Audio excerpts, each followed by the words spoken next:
But I see the man continuing. I don't know why. I don't know why. I see the man continuing. I see the man continue. They say, he was impeached, or he's supposed to. I see him continuing. I see him continuing. I don't know why. In the last half hour, the US Senate has found President Trump not guilty of abuse of power and the obstruction of Congress in his historic impeachment trial. Donald Trump had been charged with high crimes and misdemeanors by the members of the House of Representatives. But as expected, the Republican majority in the Senate cleared him, which means he will fight for re-election in November. I don't know why. And then when I begin to ask questions, they say, is it not better? Let him continue. Let him finish. Let him continue. Paracada grossed in the house. I don't know why. I don't know why. I don't know why. I don't know why. But God knows why. Clap your hand for Jesus.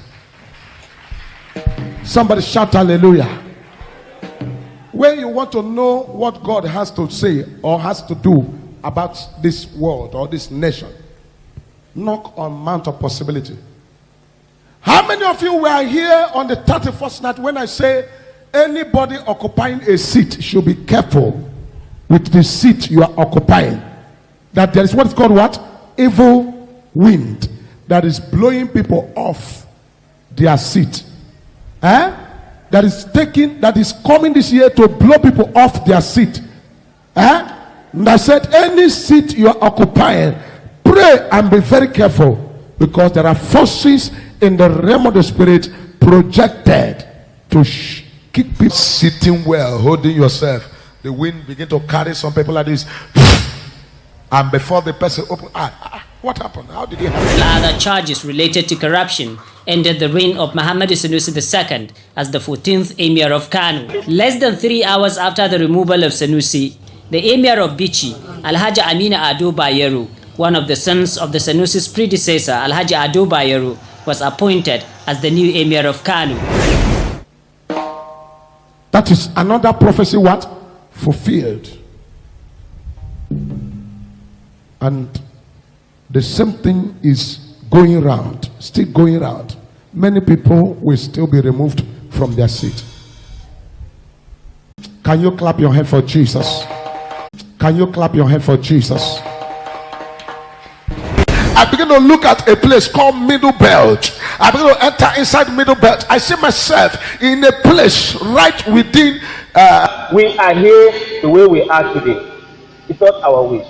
But as a collective force, if we stand by one common goal, as a collective force to ensure that we achieve the protection of our land and ensure that our people are free, we will surely achieve that. For that reason, we encourage ourselves to be determined based on what we know is good for our people. And with Chief here, I strongly believe that we are going to achieve what will be good for our people in the Middle Belt and Southeast. And by the grace of God, we believe that we're not going to be relented in what we're doing. We'll not relent. We'll not relent. And we pray that God will give us the strength and wisdom to pursue this to the end and liberate our people finally. May God help us. Thank you very much. The governors in Nigeria, how many governors do we have? How many governors do we have? 36 governors. I see a governor, a sitting governor being removed. Then I'm going to ask, why is this governor removed? I don't know whether I commit crime or there's anything, but I see a sitting governor being removed and replaced. A governor being removed. I don't know what is his offense and what happened. I don't know. But a governor being removed and replaced. Ragis Tongoro Fatia celebrate.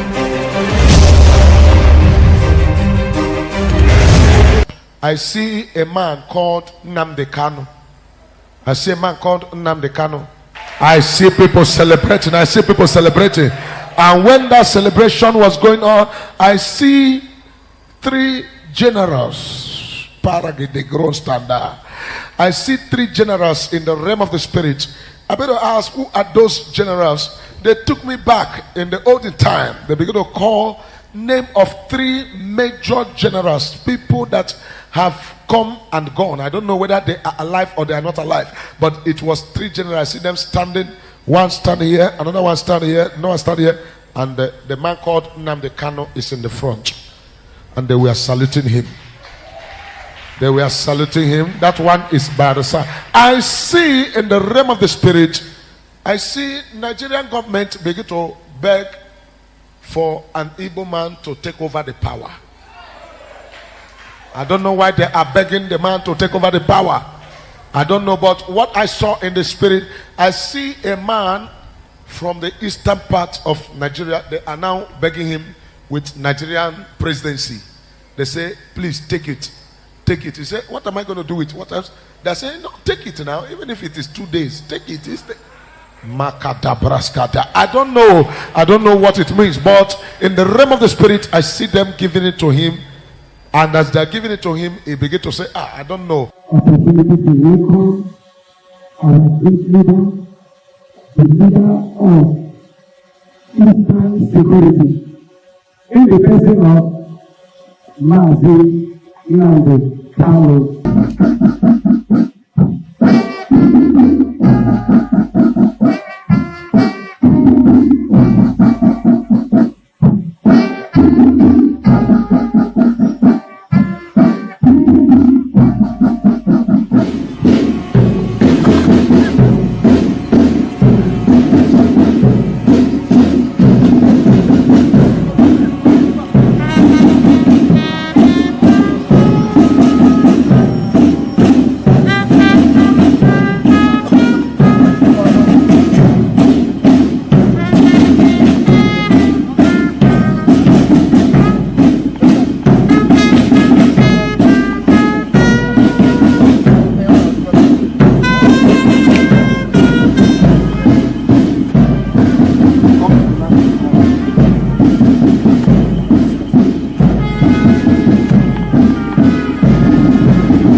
Ibibison.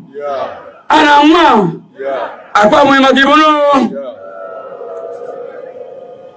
Mfrère Mériota pour son sein. Quand frère foot, il a mis côté Eastern Region. Eastern Region,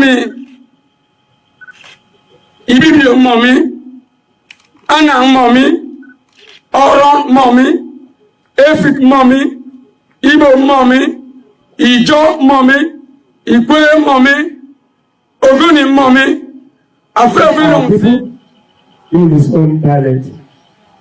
Officer Bara, you are welcome. The commander of Bayelsa State. Thank you.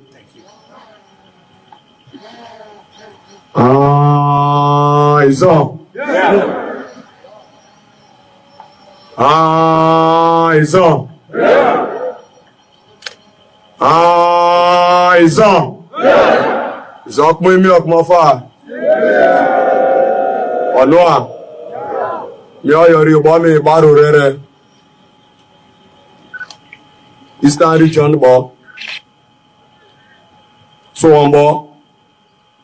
Bayelsa bo. Me ayori mogumi. One Eastern region yonku. One bo sembo digine me ne pagabomini. Komotor bigamo. Kriano gumi krimi, yano gumi krimi mi, krimi yano gumi krimi murume. So many wapagabo. Make your jog me don't want ohe. Aba te mujakide. Tolu ye nene choke tache. Echi bo, echi galang, echi belu, echi TV, or chakawa de mengini. Tolu Eastern region agwaju jaunde. Gyojo amamaye mene tumi tolu emgide igbe. O neke lolu unyo jaun. O neke chendu enyokun to the mela to the amone kama ma ngbo ma jarakun. Make your job. Ka juja kide o kete pedo kate pongi ne alo onchaka akako dama apo egwalu ma chaka kide onchaka. I want us to give 3 motions to our great leader. I want to go. Osa.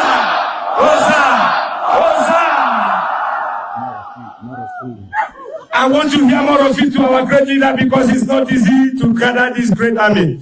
I say let us give him another 3 great motions. More of it. Let's go. There's going to be another rise of people that will oppose the government. So you are going to see, how many of you know about Sowore? There are other rise of people tougher than Sowore that are going to rise. I see serious pressure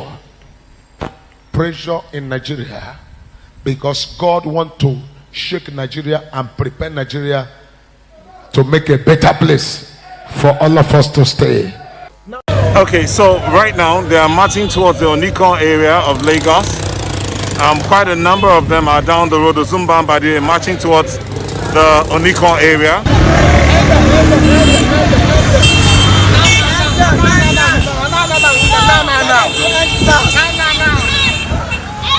We want seriousness. No more lip service. No more lip service. We need action. Action.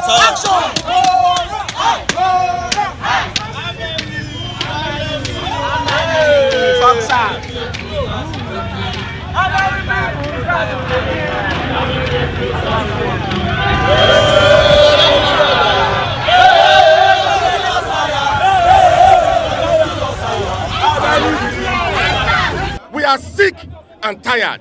Our brothers and sisters in diaspora can no longer come home because of the monstrosity, the animalism, and the brutality of the police.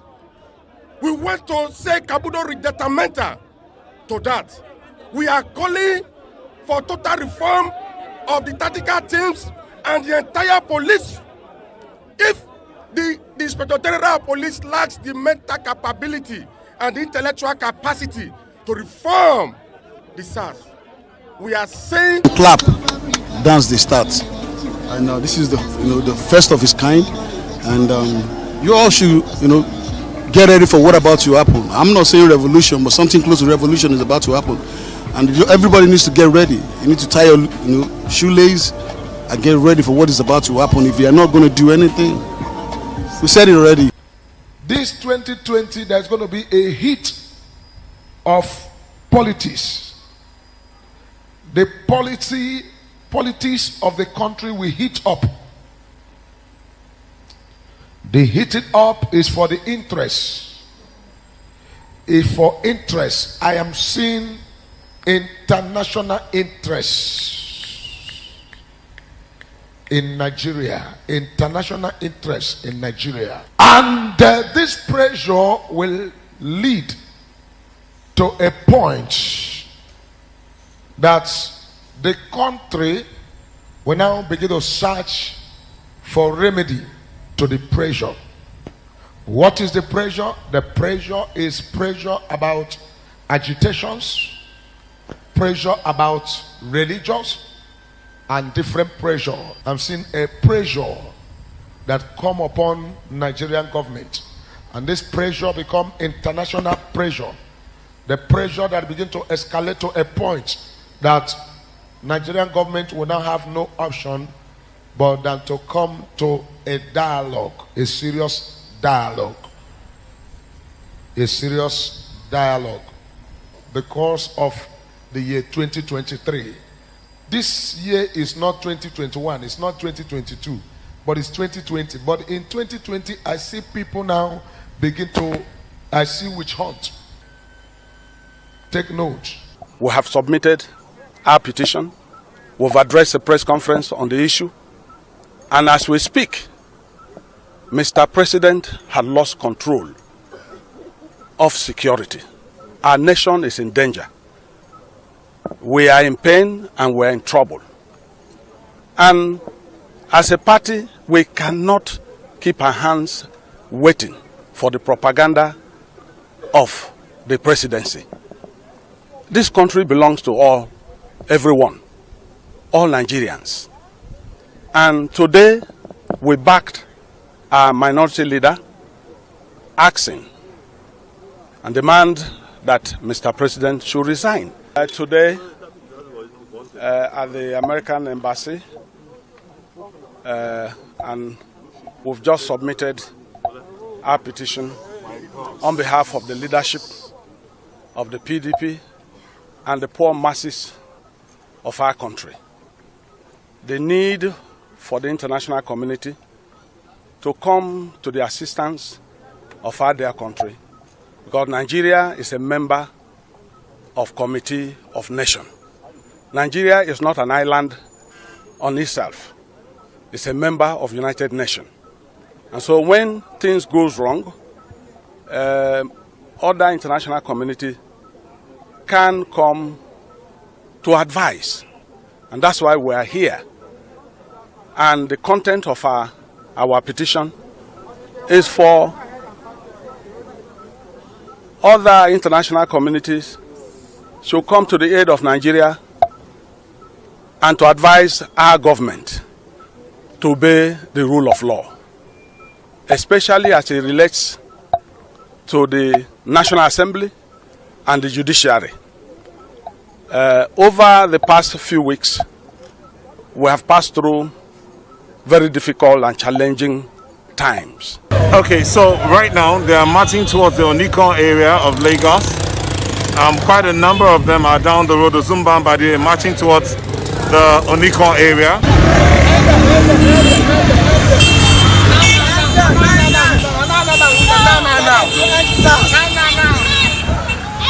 We want seriousness. No more lip service.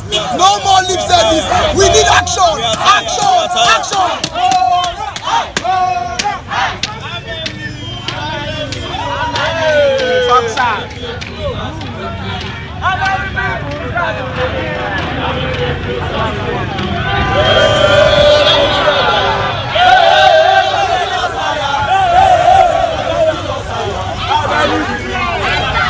We are sick and tired. Our brothers and sisters in diaspora can no longer come home because of the monstrosity, the animalism, and the brutality of the police. We want to say Kabudo Ridetamenta to that.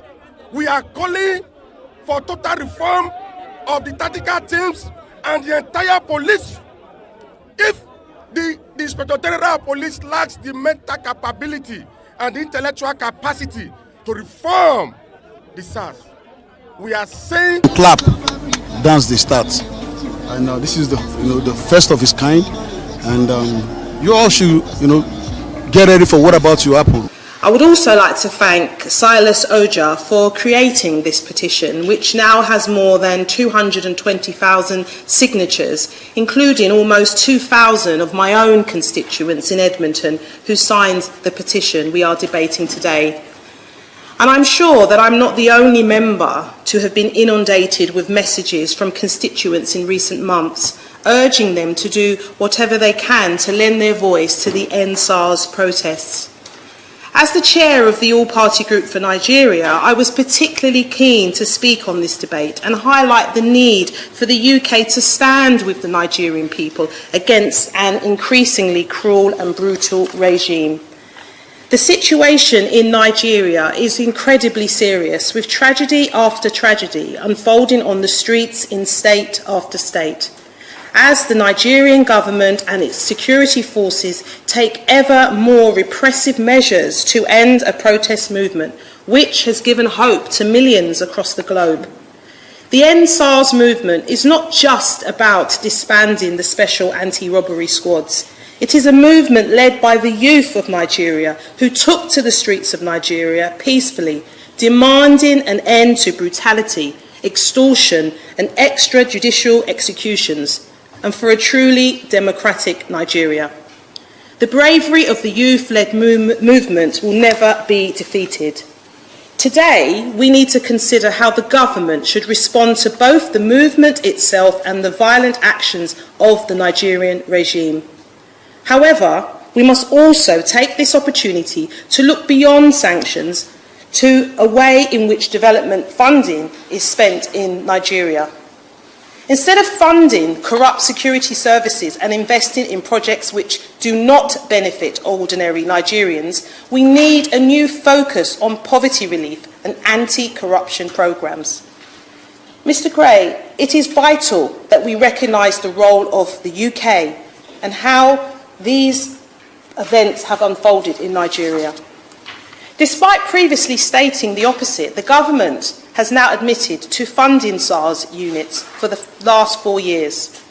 That funding not only included the provision of training to those units, but the supply of equipment. At the very moment in which Amnesty International had declared SARS units to have been involved in extrajudicial killings, corruption and torture, the government was using the aid budget to train and equip those units.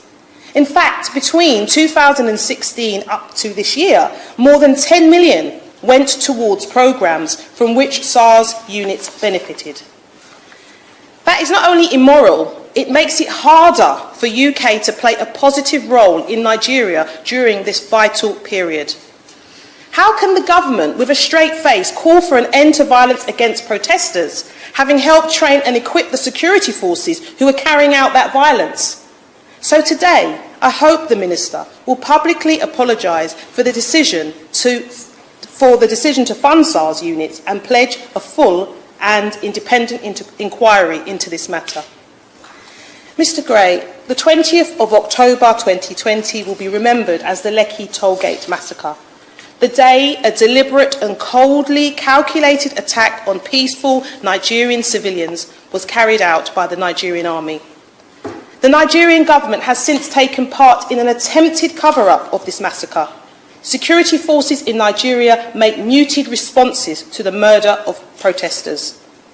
While governments across the world have called on the Nigerian government and the security forces to stop killing protesters, the UK government has hedged its bets, issuing only weak and timid statements.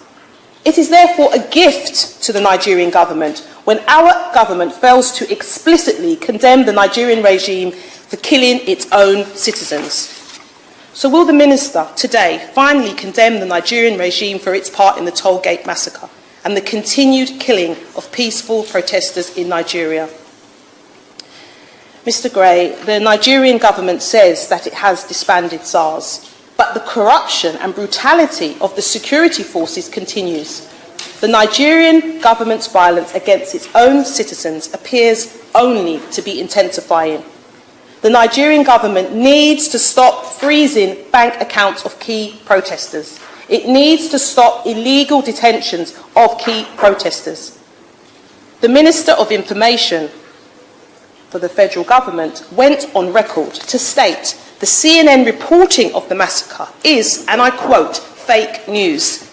This is undemocratic conduct, and it really needs to be called out. So I ask that the Minister uses this opportunity to end the UK government's neutrality on this issue.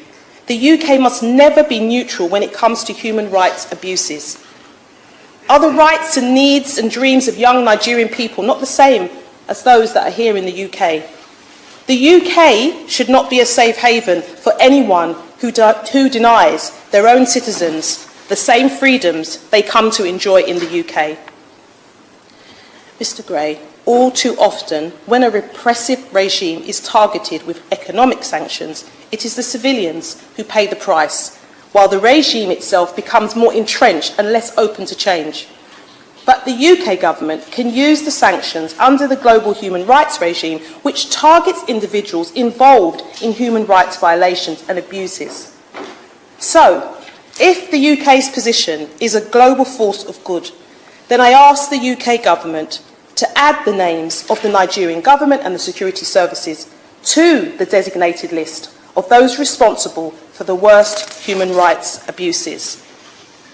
As I come to a close, it is time for the UK to change course and stand in solidarity with those fighting for a new Nigeria.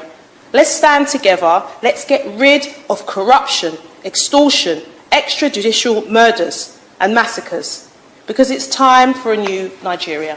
And I thank you. Don't do that. Thank you, Mr. Gray, for you speak. And I must say it's a pleasure to follow my honourable friend, the Honourable Lady for Edmonton, who speaks quite rightly with great passion about one of the great countries in this world that is sadly being racked by violence and violence against young people. Now, I would argue that the greatest book in the English language, and I know there may be some debate about this, but the greatest book in the English language is Things Fall Apart by Chinua Achebe, the great Nigerian writer. And the beauty of that book is the way it explains the challenge of changing generations to live together, and the way it speaks about values falling away and community being eroded by outside pressure. What we're seeing in Nigeria today is part of that story. It's a tragedy that we are watching. It's a tragedy that we are all witnessing, because as we see things falling apart, the pressure this time is not foreign colonialism, forgive me. The pressure instead is corruption and violence and attempts at control. And that's why I totally agree with my honourable friend, the member for Edmonton. We need to call out the corruption. We need to use the powers that we have in this country to stop those who are profiting from the wealth of that great nation and hiding it here. Now, some people will remember when General Gowon left Nigeria with half the central bank, so it is said, and moved to London. We know that today, even now, in this great city of ours, there are, sadly, some people who have taken from the Nigerian people and hidden their ill-gotten gains here. We know that our banks, sadly, have been used for that profit and for that illegal transfer of assets. And that means that the UK is in an almost unique position in being able to actually do something to really exert pressure on those who have robbed the Nigerian people. Now, this puts a particular onus on the Minister, and I know my right honourable friend knows it, that using Magnitsky sanctions today isn't just about protecting Nigeria, although it is. It's not just about respecting Nigerian young people who have been robbed and murdered by these SARS units. It's actually about protecting the United Kingdom, because what happens in Nigeria matters fundamentally to us here. This is the third country of the Commonwealth. This is a country of 200 million people. It is going to be the great economic powerhouse of Africa and one of the great economic powerhouses of the world. This is a country whose wealth, not just in the oil off the river state, but in the imagination and creativity of its people, is witnessed every day in Nollywood, and perhaps more my style, at the great university of Jos. This is a country that gives so much to the world already, despite the fact that it is ill-governed, brutalised and robbed. Just imagine what it could give if the Plateau state wasn't a scene of conflict and anti-SARS movements,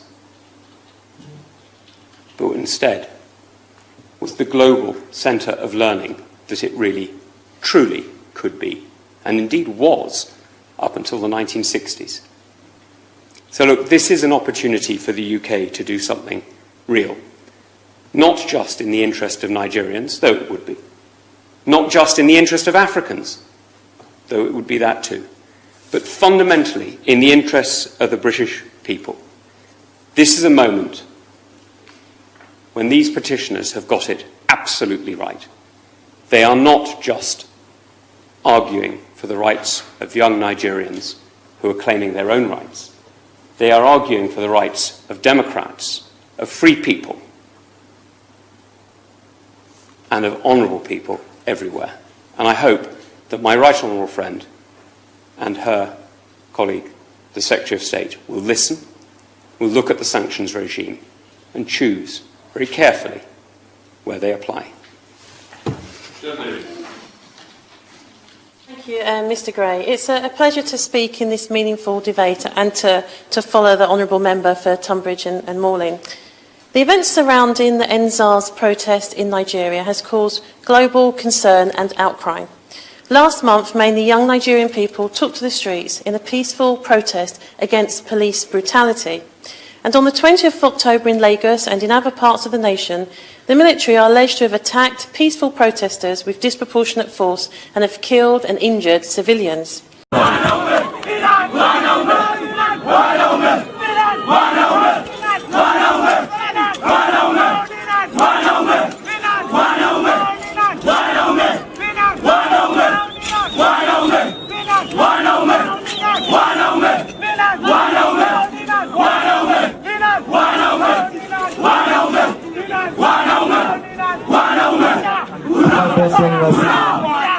Vijana kuja sheria makao makuu Lagos amepata mafunzo haya kwa muda mchache tu, kwa miezi mitatu tu, kujifunza mambo hii. Asante sana vijana kutoka tu Dodoma, kundi la kwanza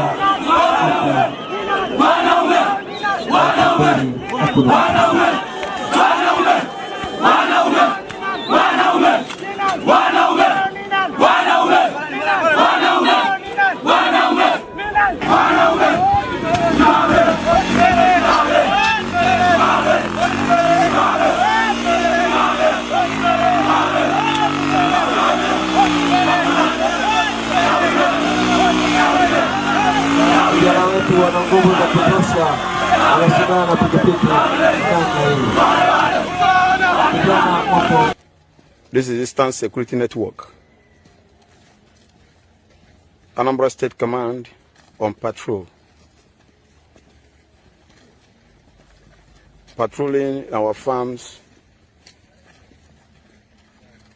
to make sure that there is adequate security for our mothers to farm, our women, to make sure there is no crime anymore in our country, in this old eastern region.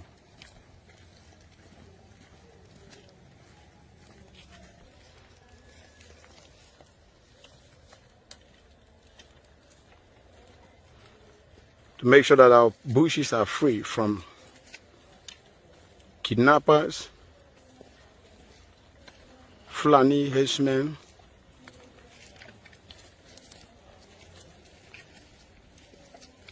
killings of any kind. There will be no more killings in this old eastern region.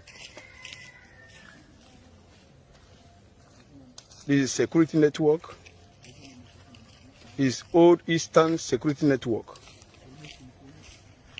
launched by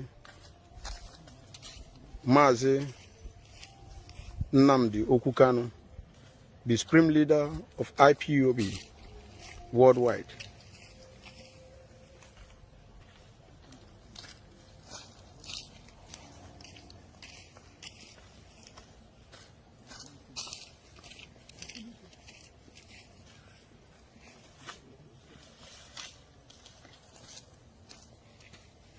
They're on patrol.